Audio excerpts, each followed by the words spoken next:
Despite the losses earlier this year, the Kambula Pride is still the biggest pride in Sabi Sand and keeps growing.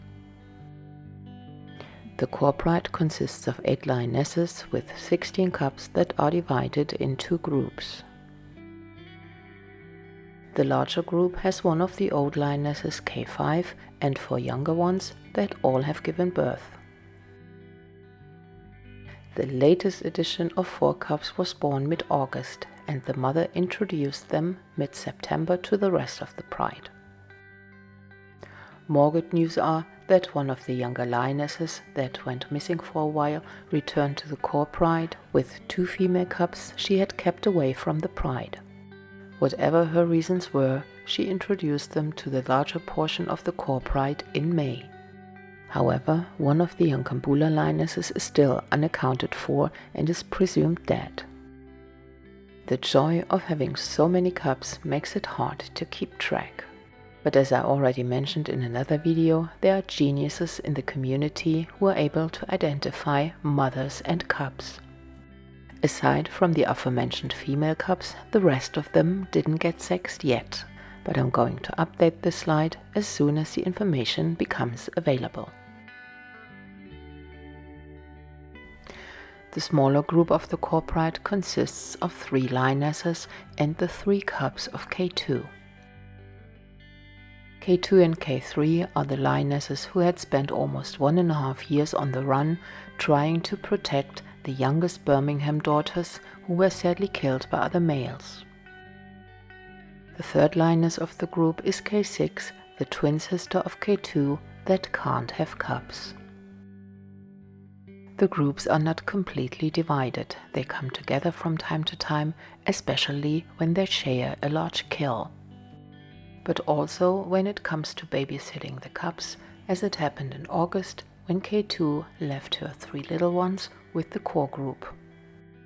K3, who was the mother of the youngest Birmingham subadults, has no cubs yet. In mid-July she had been observed not only mating with the Inzanga but also with the Plainscamp males. Could that mean trouble? Maybe, since the feud between the 2 coalitions is still brewing. K6, the lioness who can't have cubs, has been seen mating with the Black Males on a regular basis. Some of you may remember she did that also with the Ottawa male and the Northern Avoca males, which turned out to be a dangerous game for all of them. The 2 Ndzengha Males carry a lot of responsibility for their ever-growing family. They have to cover large distances to patrol their borders to keep intruders out and away from the pride. While patrolling their southern border, the Ndzengha Males come across the young Talamati lionesses from time to time. These lionesses had reached sexual maturity earlier this year, and since they are nomadic, they attract any male they come across. The 2 Black Males is just one pair of many who also follow their calls. And while at it, they also started scent marking and vocalizing in enemy's territory, trying to establish a new border. Several conflicts between the Inzanga and the Black Males that go way back to early this year called for unity amongst the 3 Ndzengha brothers.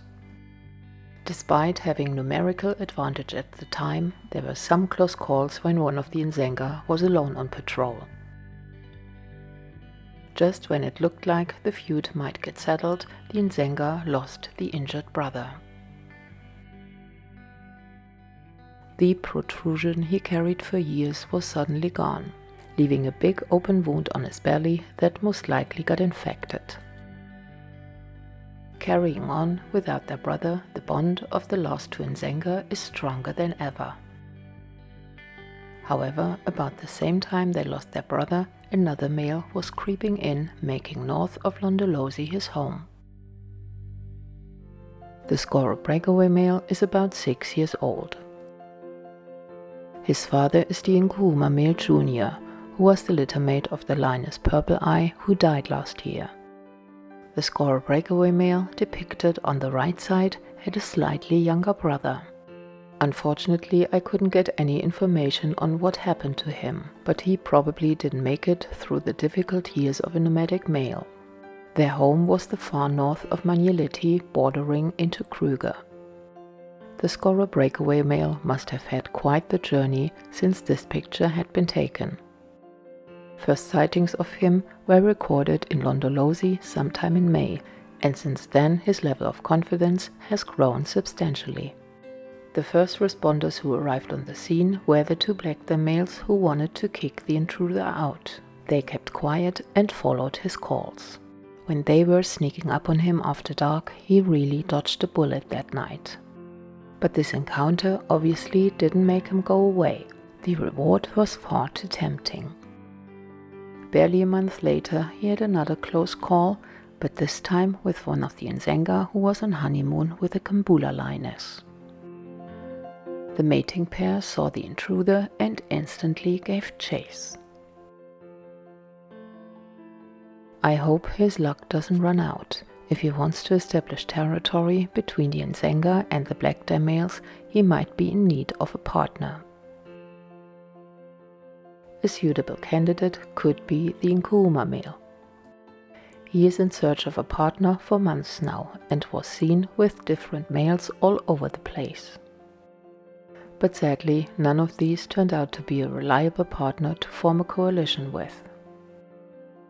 So let's cross fingers that his willingness to try will eventually pan out. The territory that the Skorro breakaway male has made his home is the same territory in which the Tsalala Lioness can be found. She's turned 4 years in March and everyone is waiting with bated breath who is going to be the father of her first litter of cubs. The pool of males she can choose from is really large, which doesn't make it easier for her, considering that some level of stability is needed to raise cubs to adulthood. Right now, it's up to everyone's guess which coalition will finally have the upper hand and provide stability for the next 3 or 4 years.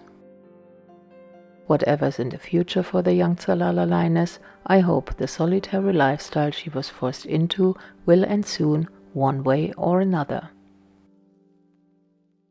The young Kambula males are also potential candidates for her to mate with. They also got a joker in their pocket with their sister, who is going to be on her own if she doesn't get accepted back into her natal pride. As one would expect, the area they roam is pretty large and covers half of Sabi Sand. And just a little bit north of them is the area in which the Tsalala Lioness is mostly seen. The Kambula Lioness and her brother are the youngest of the quintet, who just turned 4 in May. She is sexually mature now, and especially the older males started to show interest in her. They celebrated their 5th birthday in September. Oh boy, have they grown. Their whole demeanor changed completely, and they can hardly be called subadults anymore. It's been a long journey for them since they got chased by the Inzanga at the beginning of this year. After this encounter, they tried their luck in the south. And after a couple of weeks, they ran into the Gijima Males, who chased them out and injured one in the process. Despite being alone, he managed to get regular meals and reunited with the rest of the gang a month later. While he was alone in the south, his brothers had moved west and sparred with the Nkhulu Male. To everyone's surprise, he stood his ground, but this could have turned out badly for him and he was lucky to get away unharmed. After a month of separation, the group reunited with the lost brother end of April. They got more and more confident and more successful in taking on large herds of buffalo. Their sister hasn't left their side yet, despite competing heavily against 4 strong males for her place on the dinner table. Sometime in the future she has to make a choice, and I hope for her she doesn't wait too long and ends up being a solitary lioness.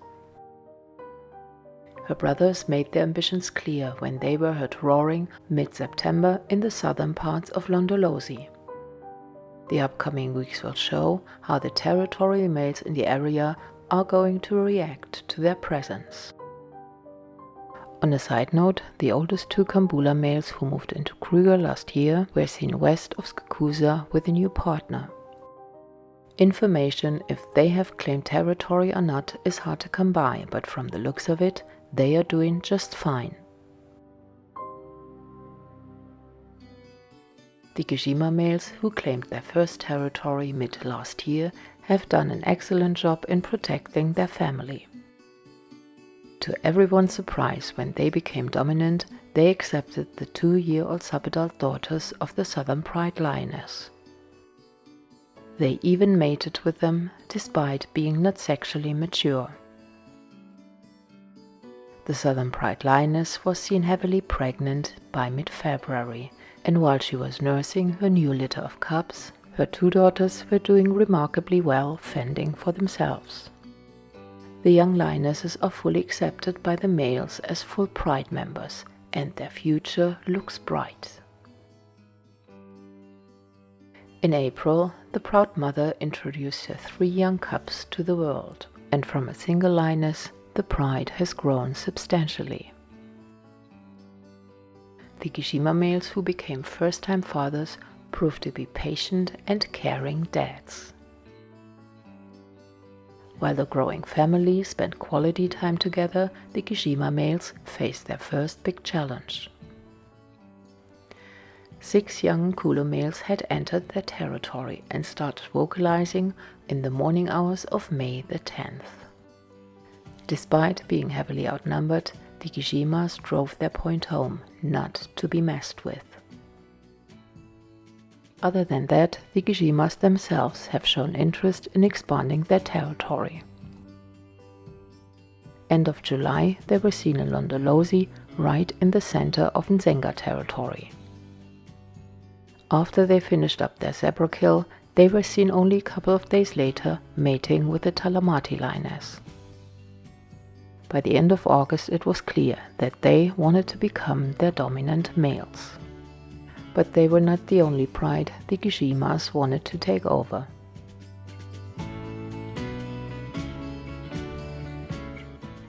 The Styx Pride, who got abandoned by the Inzanga in 2022, lived a semi-nomadic life with 11 cubs to protect.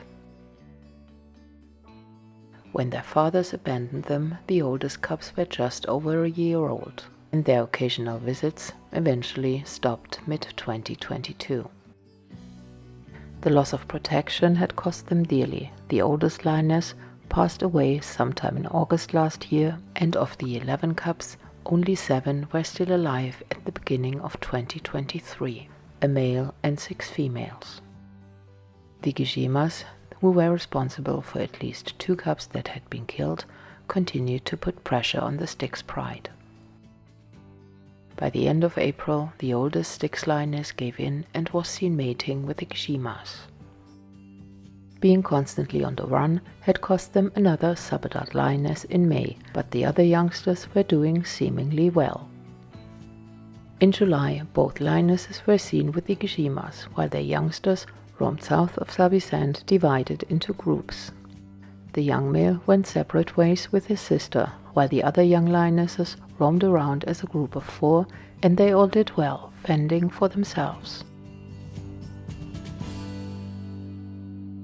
Eventually, at the beginning of September, the youngsters had reunited with their mothers. Beside the reunion, there was another surprise in store. The oldest lioness had given birth, but then something tragic and unexpected happened. On September 19, a lioness had been found killed by the Southern Pride Lioness and her 2 daughters. The sad event happened in the Southern Pride territory, and it has been concluded that it was the old Styx lioness who had just given birth. She might have made a bad choice by moving the den site too far south in the core territory of the Gijima. The Southern Pride Lioness herself has young cubs and got injured in the fight.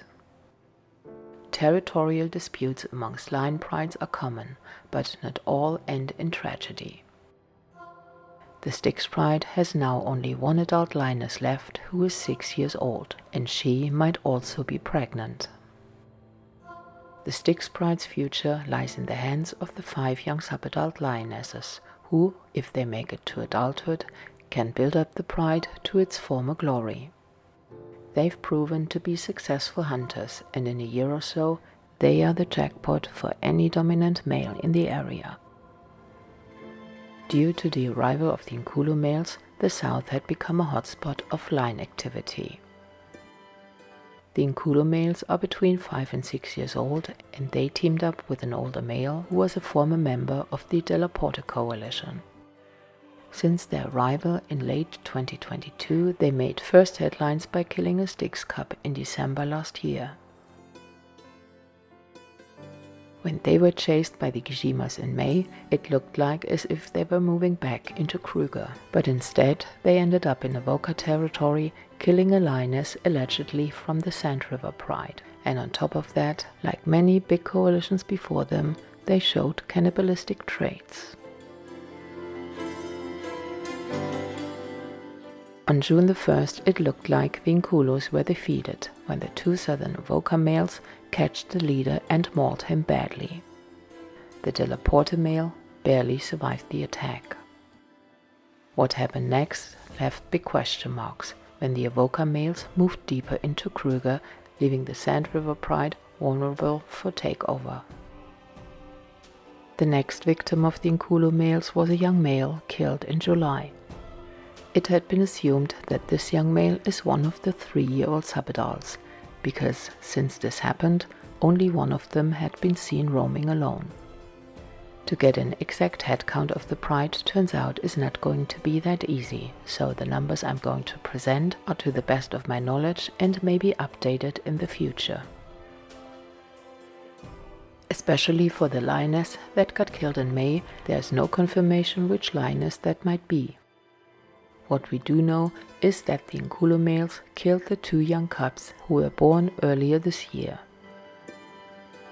The last cub was killed just 2 weeks ago, and the mother couldn't do anything to prevent it from happening. The majority of the youngsters is 2 years old, and they would need at least 1 adult to take care of them for the next couple of months. A takeover is definitely in the making, and mating started already back in July. Since the southern Avoca left them in early June, they haven't only lost the Sandriver Pride, but also likely a member of the coalition. End of August, only one of them resurfaced in Mala, showing off injuries to his back. His brother hasn't been seen ever since and is missing, presumed dead. The once powerful duo of the southern Avoca males, who were dominant in the south for almost 6 years, lost everything, and the future of the surviving male is in limbo. Only time will tell what will become of the lion prides who call the south of Sabi Sand their home. But one thing is for sure, the lion dynamics all over Sabi Sand will keep us on the edge of our seats for the foreseeable future.